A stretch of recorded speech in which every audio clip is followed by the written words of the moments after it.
teman-teman atau rekan-rekan peserta Zoom bisa mengakses Infinity ini di domain infinity.jabarprop.go.id. Di situ akan muncul suatu portal informasi. Ada beberapa menu di situ, dari mulai beranda, berita kegiatan, katalog produk, informasi, kontak, dan seterusnya. Yang pertama ada slideshow. Terus kalau ke bawah lagi itu ada berita terbaru dan informasi terbaru, 3 berita terbaru dan informasi terbaru. Lalu kalau di scroll lagi ke bawahnya ada QR code konsultasi, jadi bisa melakukan konsultasi jika ada pertanyaan terkait ekspor impor, bisa langsung di-scan saja barcode-nya atau QR code-nya di situ.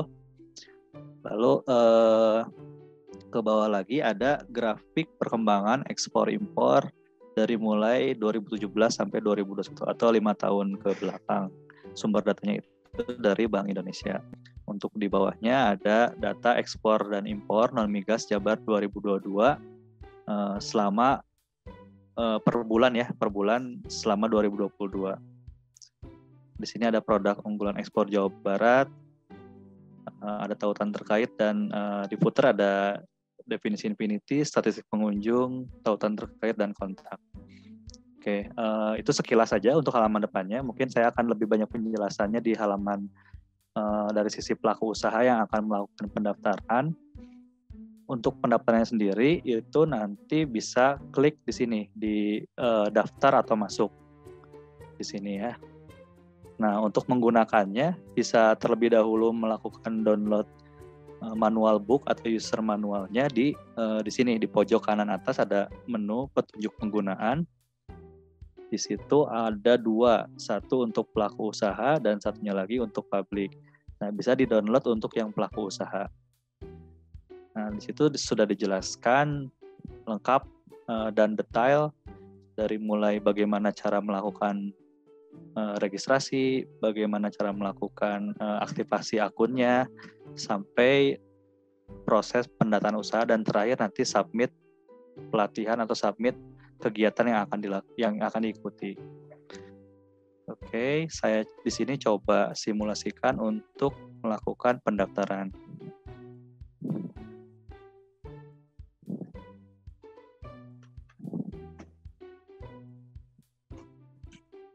Nah, sudah terlihat ya. Oke, dari mulai akses infinity.jabarprop.id, lalu klik daftar atau masuk di sini.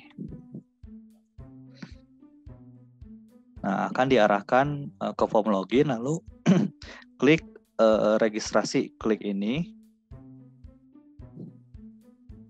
Nah, akan dihadapkan dengan beberapa isian yang harus diisi, dari mulai NIK pemilik usahanya atau nomor induk kependudukan atau nomor KTP, lalu nama pemilik usaha sesuai KTP, lalu nomor telepon atau nomor HP, dan yang terakhir adalah alamat email. Nah, pastikan alamat email ini aktif dan valid ya, karena nantinya akan digunakan sebagai username dan untuk menerima segala notifikasi dari sistem Infinity ini.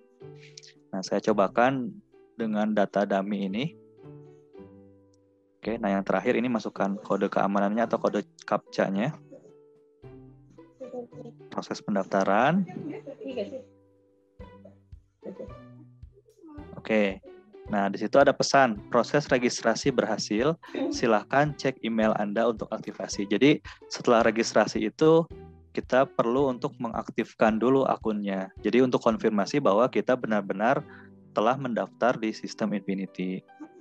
Oke, coba dibuka emailnya. Nah, di situ ada email dari Infinity, subjeknya Infinity, asalnya dari Infinity, dengan subjeknya adalah registrasi akun sistem Infinity. Bisa dibuka emailnya. Nah, kurang lebih seperti ini tampilan emailnya, registrasi akun sistem Infinity. Pendaftar yang kami hormati, bla bla bla bla. Di situ diinfokan bahwa kita telah mendaftar sistem Infinity dengan username atau email disebutkan di situ dengan nomor identitas di sini. Nah, jika itu Anda benar gitu, Anda telah melakukan pendaftaran, bisa diklik tombol aktivasi. aktivasi. Nah, ini klik aktivasi. Nah, setelah itu akan ada notifikasi registrasi berhasil. Artinya Anda telah selesai untuk melakukan aktivasi username dan password. Nah, username passwordnya itu akan dikirimkan otomatis ke email lagi. Kita coba cek ya, kita coba cek di emailnya. Nah, akan ada email lagi yang berisi atau berjudul informasi akses sistem Infinity. Nah, di situ ada informasi username dan password yang di-generate otomatis dari sistem. Jadi, secara defaultnya password di awal adalah di-generate by system. Nanti bisa dilakukan ubah password sesuai dengan keinginan masing-masing gitu ya. Nah, oke. Kita coba login dengan menggunakan akun tersebut.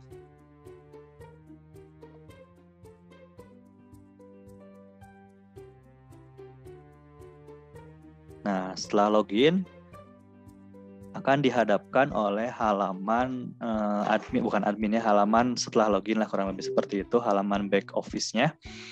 Di sini di halaman depannya ada selamat datang di CMS-nya Infinity, penjelasan sekilas tentang Infinity, dan di pojok kiri bawah itu ada informasi tentang pelatihan atau kegiatan yang sedang dibuka. Nah, Bapak Ibu sekalian, rekan-rekan sekalian bisa langsung klik daftar sekarang di sini, atau bisa melalui menu pendataan usaha di atas.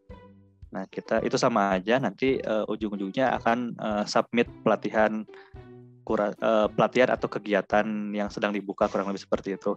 Nah, dalam hal ini sedang dibuka kegiatan kurasi di tahun 2022. Untuk batas pendaftarannya itu seharusnya 14 November ya, di sini salah, nanti diperbaiki 14 November. Nah, kita mulai di pendataan usaha, lalu tambah usaha. Oke.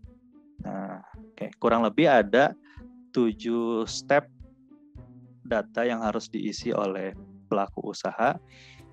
Yang pertama yaitu data usaha, di mana kita mengisikan badan usaha, apa, CP, PT, koperasi, atau sebagainya, lalu jenis usahanya, apakah sebagai produsen atau sebagai trader, lalu nomor induk perusahaannya berapa. Ini wajib diisi dan harus memiliki NIB, seperti itu. Lalu NPWP-nya, nama usahanya apa, lalu nomor teleponnya berapa. Nah, untuk nama pemilik dan nomor KTP pemilik itu otomatis terisi dari akun yang didaftarkan tadi. Jadi tidak bisa diubah lagi, sudah otomatis terisi. Kita bisa mengisikan nama kontak personnya. Kontak personnya siapa? Misalkan nomor HP kontak personnya berapa. Atau kontak personnya bisa jadi sama dengan nama pemilik, tidak masalah. Yang penting datanya terisi seperti itu. Lalu deskripsi singkat usaha. Nah, emailnya diisi. Lalu isi websitenya. Contoh aja ini ya. Oke, omset per tahunnya berapa dalam satuan atau currency rupiah ya. Nah, pelatihan terakhir yang diikuti misalkan belum pernah, jawabnya belum pernah. Nah, di sini ada data alamat kantor sesuai NIB. Jadi, alamat yang tertera di NIB usaha Bapak Ibu sekalian atau rekan-rekan sekalian bisa diisikan di sini. Nama jalannya apa, lalu di provinsi mana, di kabupaten kota mana, di kecamatan mana, dan di kelurahan mana, kelurahan atau desa mana ya. Nah, jika di sini ada isian data alamat workshop, pabrik, atau gudang. Nah, jika alamat workshop, pabrik, atau gudangnya sama dengan alamat kantor atau alamat NIB, itu dijawab iya saja. Tetapi kalau misalkan berbeda alamatnya, misalkan punya kantornya misalkan di Bandung, pabriknya atau workshop atau gudangnya di Sumedang misalkan ya, nanti dijawabnya tidak. Lalu nanti isikan alamat lengkapnya seperti itu. Nanti akan muncul form di bawahnya. Kita coba jawab ya dulu di sini. Nah, di sini ada data logo perusahaan dan company profile. Logo perusahaan bisa di-upload. Di situ ada keterangan tipenya harus JPEG maksimal 5 MB dan company profile bisa di-upload juga tipenya PDF dengan maksimal 5 MB. Seperti itu. Nah, ini untuk yang di bawah ada bagian rekomendasi atau informasi. Nah, Bapak Ibu sekalian atau rekan-rekan sekalian mendapatkan informasi atau rekomendasi ini atau misalkan merupakan binaan mana gitu ya, bisa disebutkan ya, lalu pemberi informasinya atau rekomendasinya dari pemerintah Pemda mana gitu ya, kabupaten mana atau kota mana. Kalau misalkan dari instansi provinsi, misalkan nanti bisa dipilih pemerintah daerah Provinsi Jawa Barat. Seperti itu. Nanti bisa dipilih nama dinasnya seperti apa gitu. Kita coba untuk ini Tasikmalaya. Oke, kita simpan dan lanjutkan. Nah, lalu di step kedua adalah data produk. Kita bisa isikan data produk dari mulai kategorinya apa, merek dagangnya apa, lalu kapasitas produksi per bulan berapa, satuannya apa, lalu HS code-nya apa, tinggal di search aja misalkan kopi. Nah, pilih kopi, deskripsi produknya seperti apa. Lalu harga per satuan. Harga per satuan itu berarti harga per satuan yang diinputkan. Berarti di sini harga per kilogramnya berapa gitu. Diinputkan, lalu nah ini foto-foto produknya bisa diupload maksimal 3 foto produk. Itu dengan maksimal 5 MB. Simpan data, oke. Simpan dan lanjutkan. Nah, di step ketiga adalah data legalitas. Data legalitas ini seperti NIB, NPWP, akta perusahaan, SNI, izin edar BPOM, atau HASAP, halal, dan sebagainya gitu ya. Misalkan kita contohkan sudah memiliki sertifikat HASAP. Sertifikat HASAP ini kita masukkan nomornya berapa, kapan HASAP itu terbit, dan berlaku sampai kapan. Seperti itu. Simpan datanya.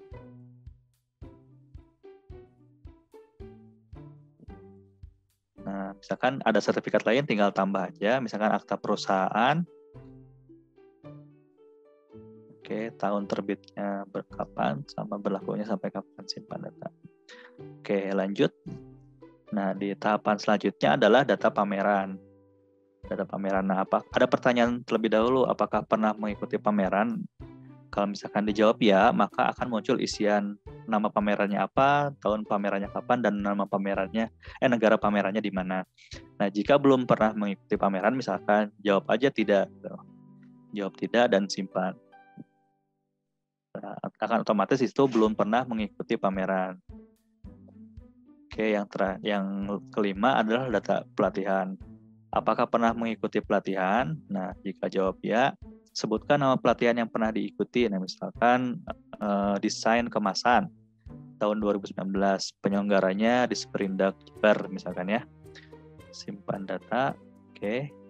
Yang keenam adalah data sosmed. Jika memiliki sosmed atau sosial media atau toko online, bisa diinputkan di situ. Klik ya. Nah, misalkan punya Instagram ya, Instagram. Masukkan URL ke Instagramnya misalkan.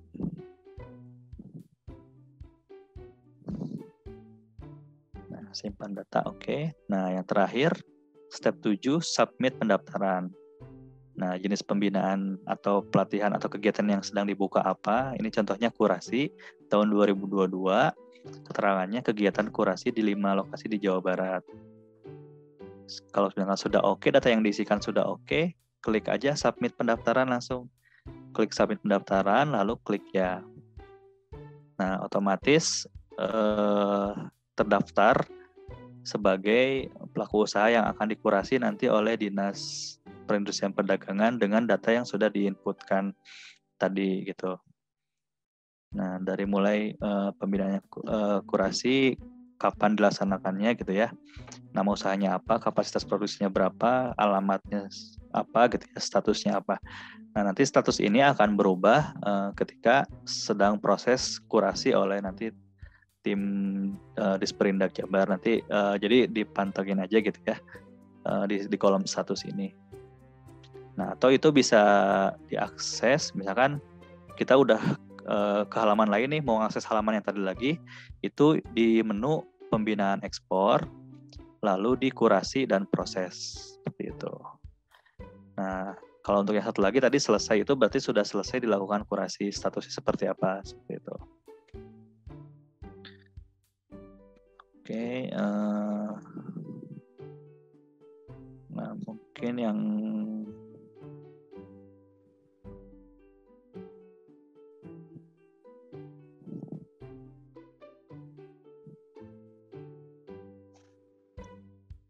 terakhir mungkin ada menu satu lagi, menu pelaporan ekspor di sini. Nah, jika Bapak Ibu sekalian sudah melakukan ekspor, bisa melakukan pelaporan di menu ini. Tambah laporan.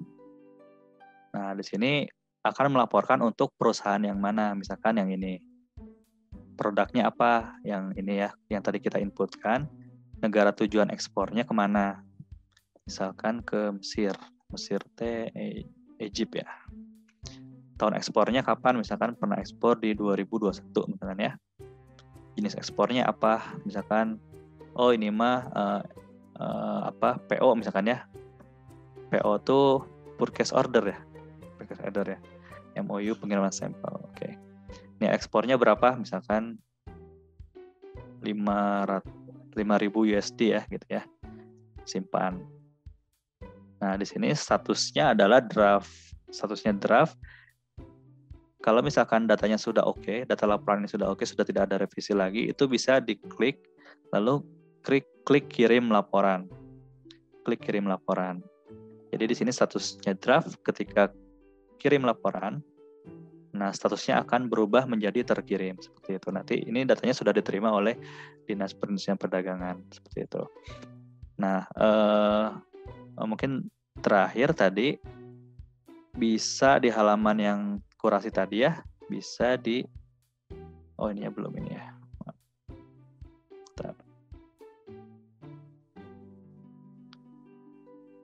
Submit. Nah, di sini bisa melihat atau mengenerate data yang sudah diinputkan. Nah, jadi data yang Bapak Ibu inputkan tadi sudah otomatis tergenerate dalam bentuk PDF, bisa di-download. Di sini dari mulai data usaha perusahaan, data produknya, nah data legalitas, data pamerannya. Ini contoh yang lainnya ya. Ini yang tadi beda datanya dengan yang tadi diinputkan, tapi kurang lebih nantinya akan muncul apa yang diinputkan Bapak Ibu sekalian di sini. Begitupun di sini ada QR code yang nantinya bisa di-scan oleh Bapak Ibu sekalian atau dari Dinas Perindustrian Perdagangan atau oleh siapapun gitu ya, bisa di-scan. Gitu. Kurang lebih mungkin seperti itu. Jadi Bapak Ibu sekalian atau rekan-rekan sekalian bisa mulai melakukan pendaftaran di sistem Infinity di infinity.jabarprop.go.id, bisa download panduannya dan mulai melakukan pendataan atau pendaftaran usaha Bapak Ibu sekalian yang nantinya akan kami kurasi, akan Dinas Perindustrian Perdagangan kurasi, yang nantinya akan ada peluang untuk menjadi binaan terutama untuk pelatihan ekspor seperti ekspor coaching program atau bagaimana mulai ekspor, seperti itu. Mungkin sekian dari saya, kurang lebihnya mohon maaf. Saya kembalikan ke TTMC, Teh Iva. Assalamualaikum warahmatullahi wabarakatuh.